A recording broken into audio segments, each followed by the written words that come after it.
Hello mga mare, dahil lubos na ang aking graham bar, cheesecake, tara samahan niyo akong gumawa.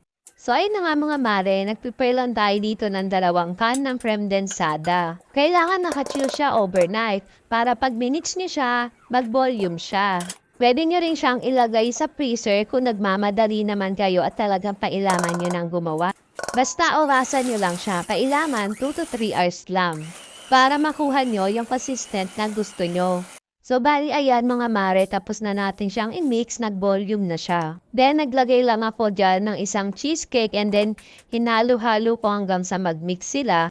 After that, isinaling ko na siya sa Tupperware.